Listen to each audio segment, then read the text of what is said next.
Chers amis, lors de notre dernier entretien, nous avons parlé de la marque de la bête et nous l'avons identifiée autant que possible et nous avons vu que c'était une marque d'allégeance. Alors je vous rappelle rapidement ce que nous avions vu. La bête qui monte de la terre fait des prodiges et séduit toute la terre. Elle est d'ailleurs appelée faux prophète. Et elle demande aux habitants de la terre de faire une image à la bête. Et comme cette image n'a pas de vie en elle-même, elle l'anime. Et elle l'anime dans un sens très péjoratif. Elle va faire en sorte que cette image de la bête décrète la mort pour ceux qui n'adoreraient pas la bête. Comment? Elle va d'abord imposer une marque afin que ceux qui n'ont pas la marque ne puissent ni acheter ni vendre. Nous avons identifié cette marque qui devait être posée sur la main ou sur le front, et c'est donc une loi de la bête, ou plus exactement un changement de la loi de Dieu. Et il nous a semblé que, compte tenu de la valeur de signe qu'avait le sabbat, c'était le transfert du sabbat au dimanche. Mais ceci n'a de valeur que dans la mesure où ça a un sens profond. Il y a donc là un signe d'allégeance. Le sabbat, signe d'allégeance à Dieu, le dimanche, signe d'allégeance à la bête. Mais nous allons voir que ce signe d'allégeance n'est pas le seul signe. Il y a d'autres signes d'allégeance et je vous invite à lire, si vous voulez, en Apocalypse 13, les versets 16 à 18.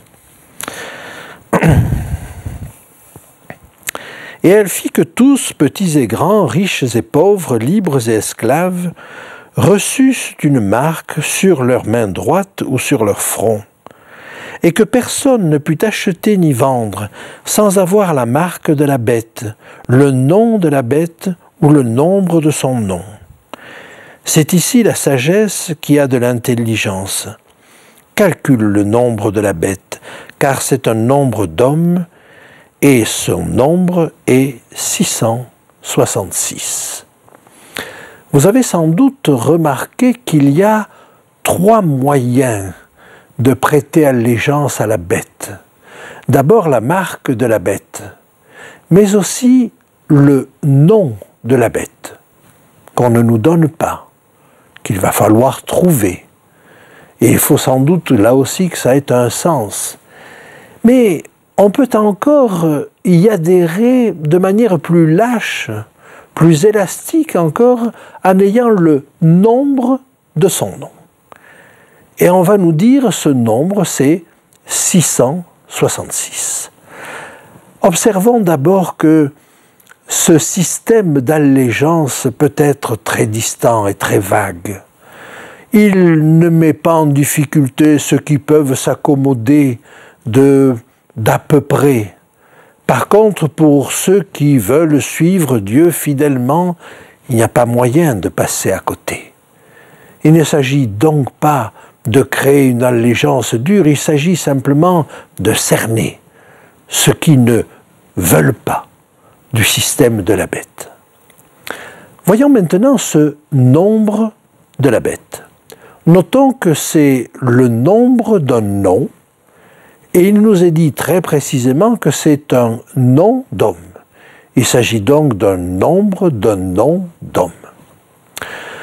Alors, envisageons, si vous voulez, ce que ça peut être. Et pour cela, il nous faut rentrer dans la gématrie. La gématrie consiste à attribuer aux lettres une valeur, puis à opérer ainsi, sur le texte, toutes sortes de calculs et de comparaisons.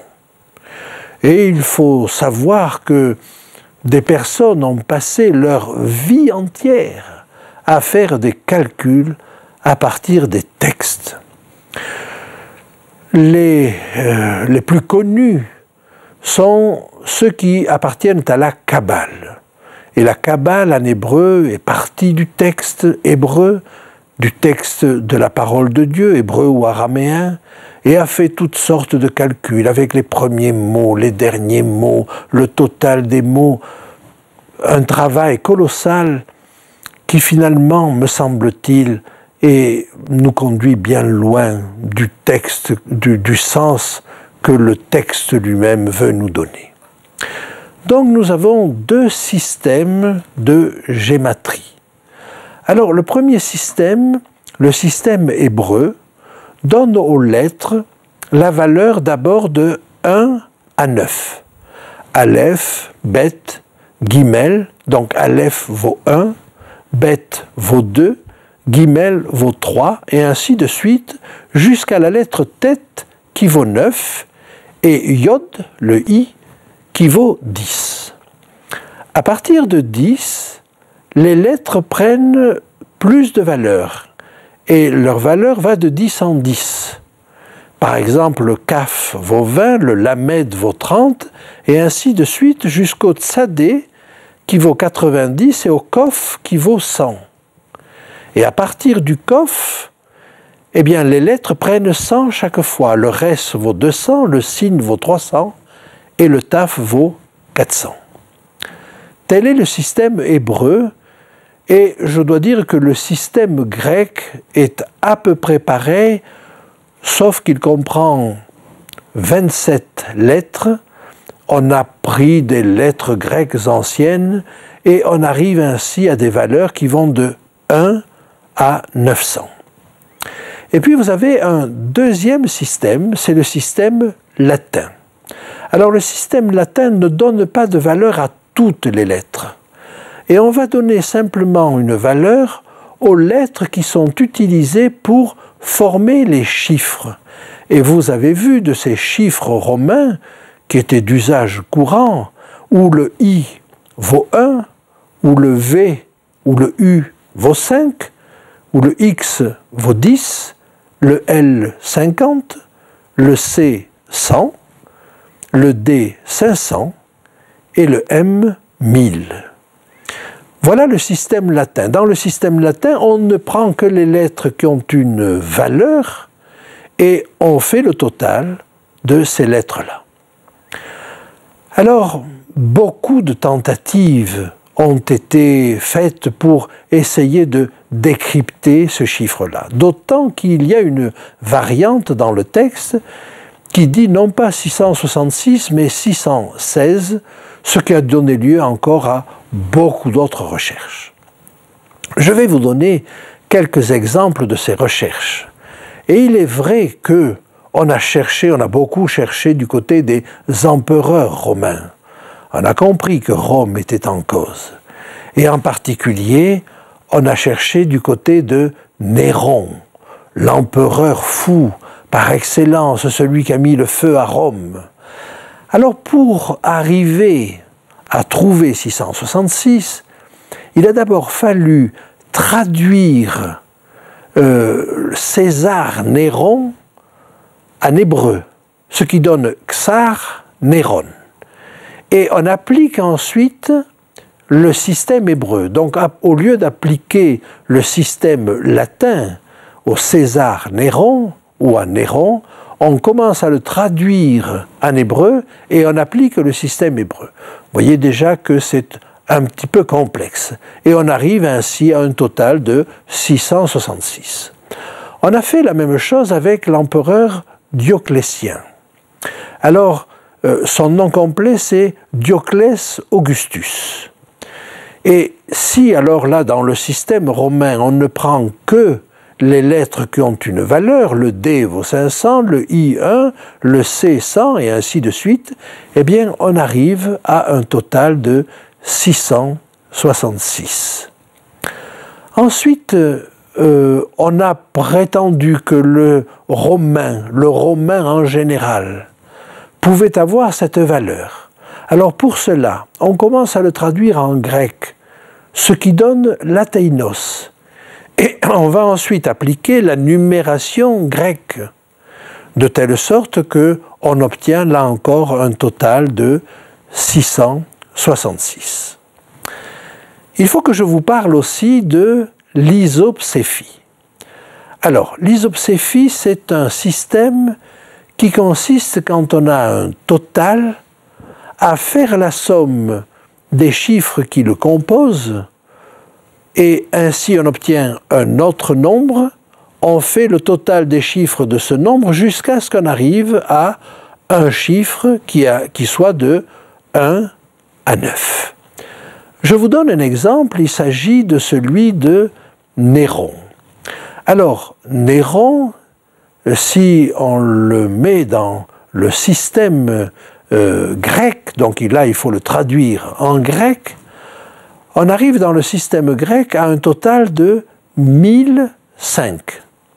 1005, c'est 1, 0, 0 et 5. Vous faites le total de tout cela et vous arrivez à 6.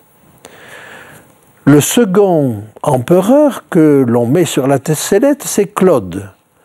Alors c'est Claudios, traduit en grec. Et on arrive là, dans le système grec, à un total de 735. On fait le total de ces chiffres-là, 7 plus 3 plus 5, on arrive à 15. 15, c'est 1 et 5. 1 et 5, ça fait 6. Et on arrive là encore à 6. Et puis on prend un troisième empereur, Auguste. Auguste, dont la traduction en grec est Sébastos. Et là, on arrive à un total pour Sébastos de 978. Alors 978, c'est 9 plus 7 plus 8, ce qui fait un total de 24. 24, c'est 2 plus 4, et ça fait 6. De telle sorte que Néron, Claude et Auguste, chacun valant 6, on arrive à 666. Vous voyez qu'il y a là un système assez compliqué qu'on appelle l'isopséphie, mais dites-vous que des gens ont passé leur vie à chercher des solutions et croyez-moi, on a trouvé des quantités de choses. Quand on est arrivé à la Réforme, les réformateurs ont pensé évidemment que le système devait s'appliquer au système romain dont ils sortaient. Et ils ont proposé une solution dont je vous parlerai tout à l'heure. Mais la contre-réforme a cherché à faire valoir qu'on pouvait faire cela de tout le monde, et en particulier de Luther. Et Luther devenait à ce moment-là l'opposant par excellence, puisque la bête par excellence, puisqu'on pouvait lui attribuer le nombre de 666. Alors pour arriver à cela, on a traduit Luther en latin. Mais pour arriver à faire un compte rond, on n'a pas traduit par Lutherus, mais par Luternus. Alors si vous traduisez Luther en latin par Luternus, vous arrivez là encore à un total de 666. Je parle bien dans le système grec. Il faut le traduire en Luternus et puis prendre après le système grec. Vous voyez qu'il faut un petit peu tirer les choses par les cheveux pour arriver à cela. Mais ça s'est fait.